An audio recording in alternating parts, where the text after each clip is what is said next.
नैनं छिन्दन्ति शस्त्राणि नैनं दहति पावका न चैनं क्लेहयन्त्यापो न शोषयति मारुतः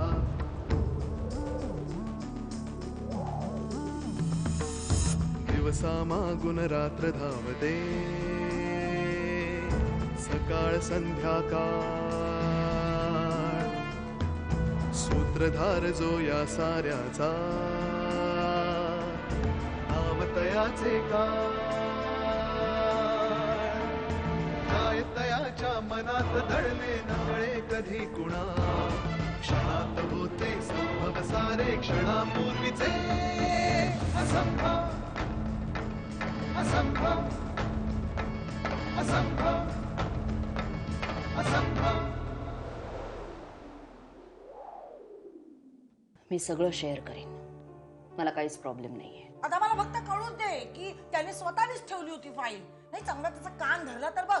अभिमान खरंच खरं बोलत असेल? कोण असेल ती बाई? ते मला माहित नाही, पण हे जर त्या बाईने केलं असेल ना तर लवकरात लवकर ती गजाआड जावी इतकीच माझी इच्छा आहे. कोणी सांगितलं होतं हिला हा उपद्व्याप करायला? आता मी आलो असतो आणि घेऊन गेलो असतो ना, माझी चूक आहे ना. आधी अरे चिडतोस काय? काय असतं वजलवार साहेब, माणसांमध्ये मतभेद असतात कारण ते एकमेकांना नीट समजूनच घेत नाहीत. काय म्हणायचंय काय तुम्हाला? नाही, मी तुम्हाला काही विकत वगैरे घेणार नाही किंवा कुठल्याही प्रकारची देणगी देऊन लाचही देणार नाही.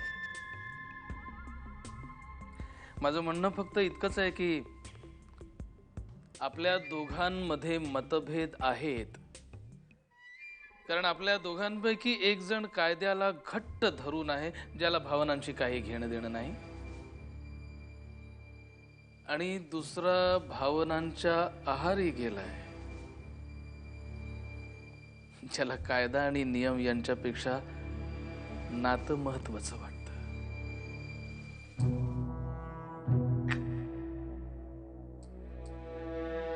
अभिमान गेल्याचं कळलं तेव्हा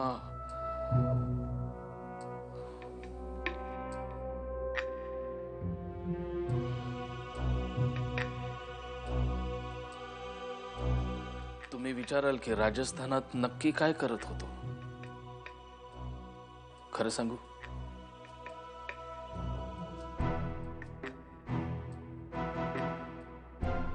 पळून गेलो होतो मित्राकडे, अभिमानच्या आठवणींपासून खूप दूर. तुमच्या चेहऱ्यावरल्या आठ्याच मला विचारतायत की 3 महिने मग राजस्थानात तुम्ही काय करत होतात? कुठे सापडला अभिमान? सापडलाय का शाळेकडे? आढ्याकडे बघत बसला होता, तसाच उचलला त्याला आमचे ओळखीचे एक डॉक्टर आहेत त्यांच्याकडे घेऊन गेलो. त्याच्या मनावर खोल जोरदार आघात केला एका बाईनं असं कळलं.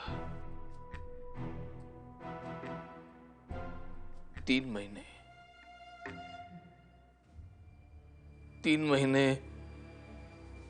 एक मुलगा आपल्या बापाला ओळखत नव्हता. कायद्याचं जाऊ द्या,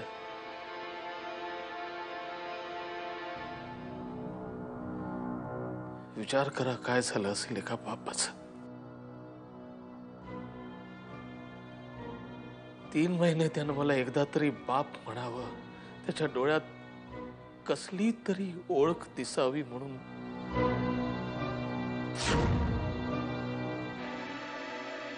3 महिने जागलोय मी. बाप, लय बाप. हे जे काय तुम्हाला जमलंय ना राव, लय बाप आहे.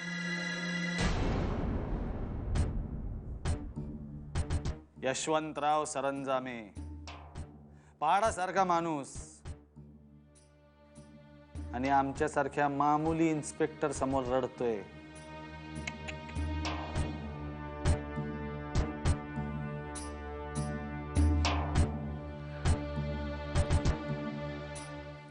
वजलवार साहेब,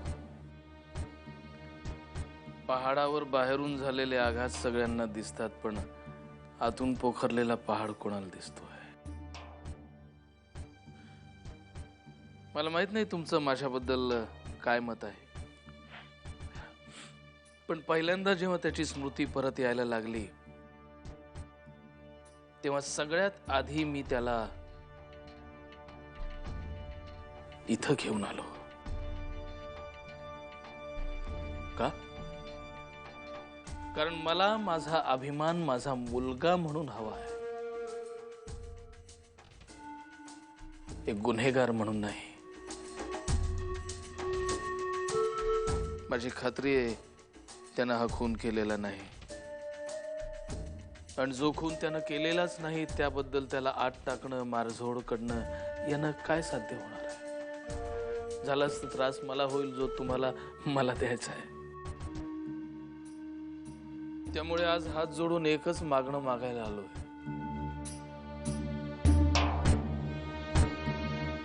माझ्या मुलाला निर्दोष सोडवायला माझी मदत करा. यशवंतराव सरंजामे म्हणून नाही, तर एक एकांडा बाप म्हणून ज्याचा मुलगा असून नसल्यासारखा आहे.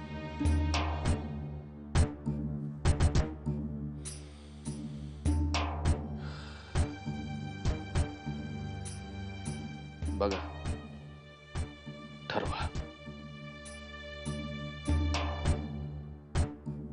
बापाले मुलाला भेटायचं असेल तर नाही नाही, खूप खूप आभारी आहे. आज मला फक्त तुमच्याशीच बोलायचं होतं.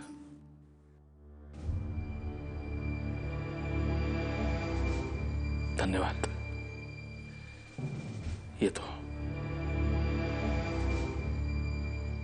आजवर मी जे तुमच्याशी बोललो ते एक अगतिक बाप म्हणून, यशवंतराव सरंजामे म्हणून नाही.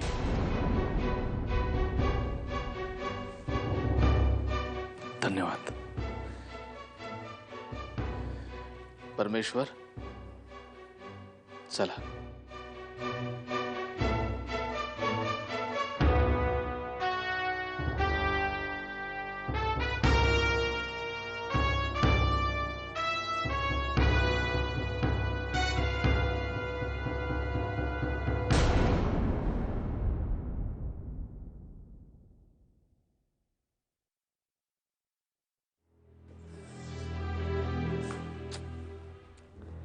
फुकट गेला सगळा. खूप शोधले, नाही मिळाली सीडी. कुठे ठेवली होतीस? शुभ्राकडे दिली होती ठेवायला. कुठे एक गोष्ट धड ठेवेल ना तर. तू विचारलं नाहीस तिला? नव्हते रे घरी. कुठे गेले देव जाणे.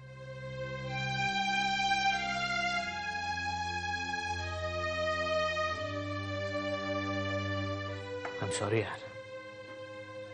मेहता येऊन गेला ना. हे सगळं त्या शुभ्रामुळे झालं. खरंय, जे झालंय ते शुभ्रामुळेच झालंय. काय झालंय ना तिला आजकाल मला खरंच कळत नाही. हा प्रश्न तू एकदा स्वतःला का नाही विचारत आधी? म्हणजे खरंच जे झालंय ते शुभ्रामुळे झालंय असं मी म्हणलं, कारण तू सीडी विसरला होतास आणि ती येऊन देऊन गेली, आणि म्हणून मी ती मेहताला देऊ शकलो.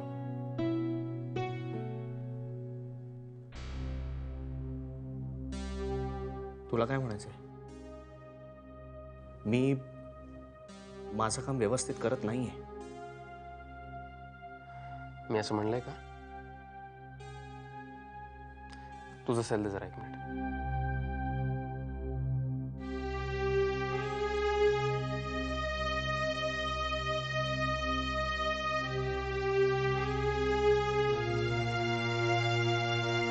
हा सुद्धा तू घरी विसरला होतास.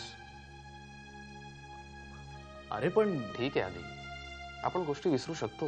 मी गोष्टी विसरू शकत नाही. एक गोष्ट राहिली म्हणून लगेच एवढा इश्यू करायची गरज नाहीये. माझी आणि शुभ्राची चुकामुक झाली म्हणून नाहीतर मेहता यायच्या आधी मी सीडी घेऊन आलो असतो. सीडी शुभ्रा घेऊन आली म्हणून लगेच तिची बाजू घ्यायची गरज नाहीये. आधी इथे बाजू घ्यायचा संबंधच नाहीये. ती सीडी घेऊन आली आणि म्हणून आपलं काम झालं. तू कामाच्या गडबडीत सीडी मोबाईल घरी विसरलास हे तिच्या लक्षात आलं आणि ती द्यायला आली. तर तू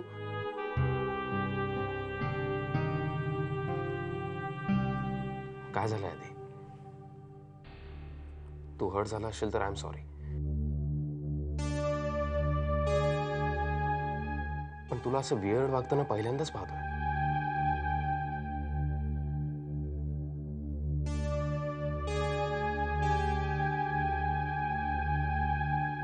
I am sorry Swapnil.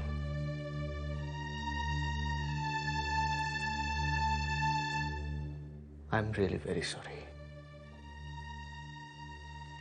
Okay, एक सांगू आधी, बायकोला मिळालेले कॉम्प्लिमेंट ज्यावेळी बाजू वाटायला लागते त्यावेळी आपली बाजू एकदा तपासून बघायला हवी.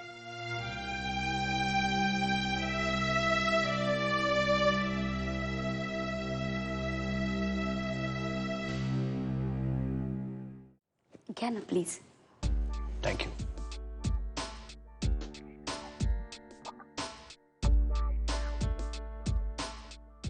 पियूला यायला अजून किती वेळ लागेल? त्यांचं रूम इन्स्पेक्शन आहे आज, पण तरीही ती तुम्हाला भेटायला येते. खूप बरं वाटलं तुम्हा दोघांना एकत्र बघून. आणि मला खात्री आहे की पियूसाठी यापेक्षा दुसरं कुठलंही मोठं सरप्राईज नसेल.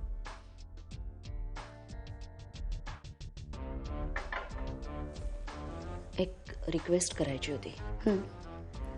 पिहूला जरा आम्ही बाहेर घेऊन जाणार होतो. उद्या संध्याकाळपर्यंत आणून सोडतो. प्रिन्सिपल सरांशी बोलीनच मी, पण तुमची काही हरकत नाही आहे ना? नॉर्मली मुलं स्वतःहून हॉस्टेलवर यायला कधीच तयार नसतात. अनेक आई वडिलांना त्यांची पालकत्वाची भूमिका बजावायला वेळच मिळत नाही.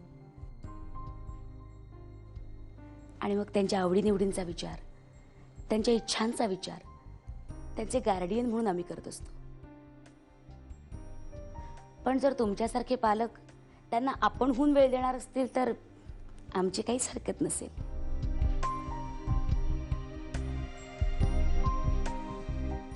Yes ma'am. हाय. आई,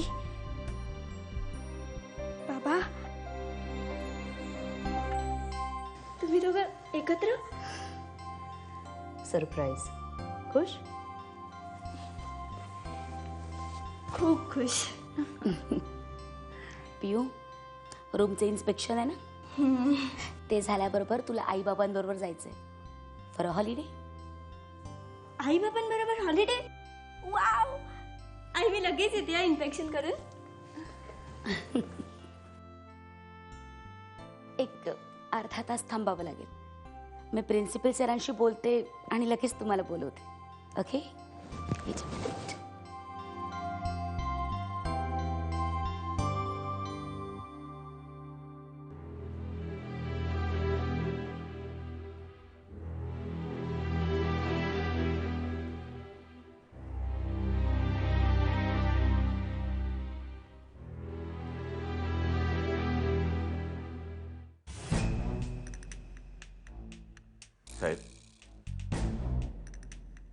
साहेब, मला आज पोलीस स्टेशनमध्ये खूप वाईट वाटलं. कसलं?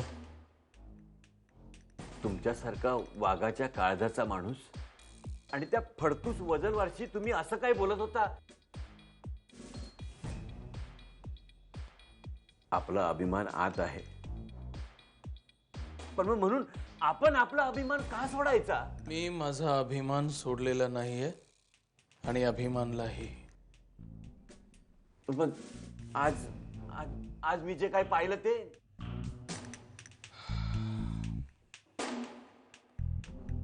साहेब साहेब तुम्हाला काय झालंय? पूर्वीसारखे असतात तर तुम्ही डरकाळी फोडली असतीत, पण आज हे हे सगळं बुद्धिबळ आहे परमेश्वर. रणांगणावर घोडे असतात, उंट असतात, हत्ती असतात, म्हणून ते सगळेच एकत्र दौडवायचे नसतात. प्रत्येकात बळ असतं म्हणून ते वापरायचं नसतं.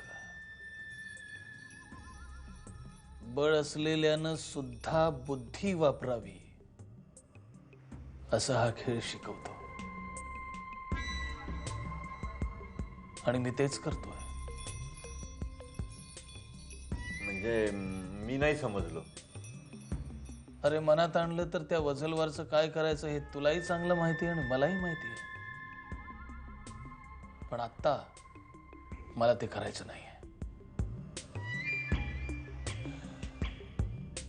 वेळ आली तर साध्या प्याद्यामुळेही वजीराला त्याचा रस्ता बदलावा लागतो.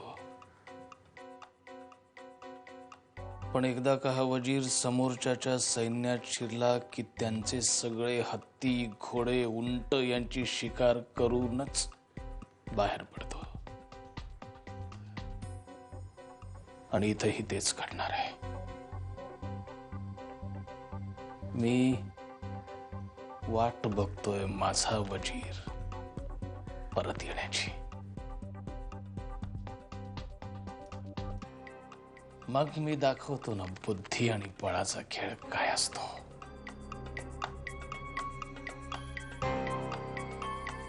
पण तोवर त्या दगडाला देव म्हणण्याची पाळी आली तरी हरकत नाही. म्हणेन, पण त्यानंतर त्या दगडाच्या ठिकऱ्याही मीच उडवेन.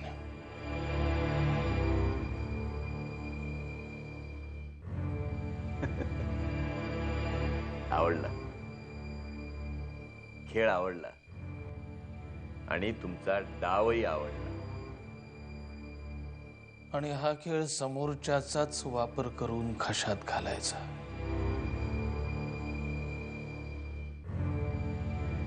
येत्या काही दिवसात अभिमान घरी नाही आला तर नाव लावणार नाही यशवंतराव सरंजामे.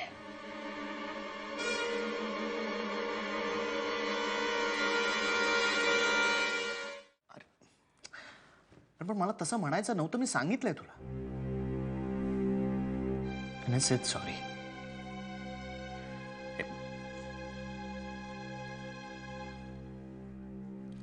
आपण नंतर बोलूया या विषयावर. हा ठीक आहे. स्वप्नीलचा फोन होता. हो. काय म्हणत होता? काय नाही, नेहमीच.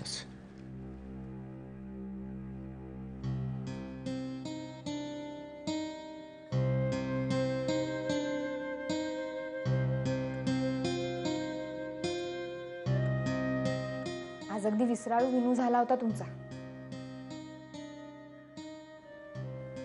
एक फोन केला असतास तर बरं झालं असतं. तुम्ही फोन सुद्धा घरीच विसरून गेला होता. स्वप्नीलच्या फोनवर फोन करायचास ना. मग नाही सुचलं मला तेव्हा. त्या क्षणी ती सीडी तुमच्यापर्यंत पोहोचणं जास्ती महत्वाचं होतं. मी स्वप्नीलला फोन करणार, तुम्ही येईपर्यंत स्वप्नील वाट बघणार, मग तुम्हाला सांगणार. थँक्यू. खुश.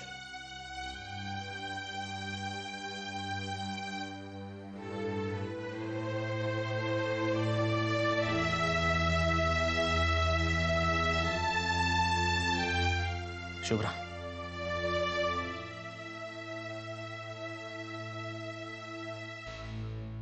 I am sorry.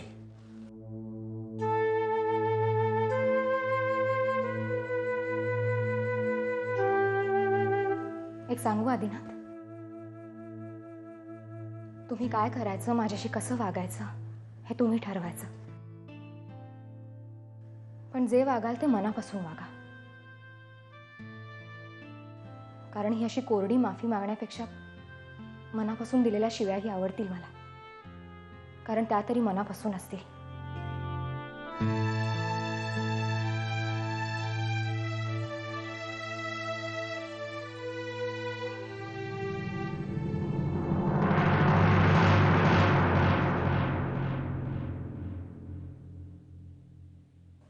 मजा आली माहितीये बाबा आम्हाला तिथे, आणि वातावरण पण इतकं सुंदर होतं ना. ट्रेकला फार धमाल केली. चला पियू बाळा, झोपा, आता उशीर झालाय. आई थांब ना गं थोडा वेळ. पियू बाळा लवकर झोप. उद्या आपल्याला खूप मजा करायची की नाही, खूप फिरायचं की नाही. मग तिथे झोप आली तर हां झोप. मी आहे शेजारच्याच खोलीत, सकाळी भेटू. Good night. हे काय, इथेच झोपणार आहात तुम्ही सुद्धा? पियू पियू, अगं हा कसला हट्ट तुझा? झोपू दे ना बाबांना त्या रूम मध्ये. नाही आई, बाबा इथेच झोपणार आहेत. मला दोघांच्याही कुशीत झोपायचंय. असं काहीही होणार नाहीये.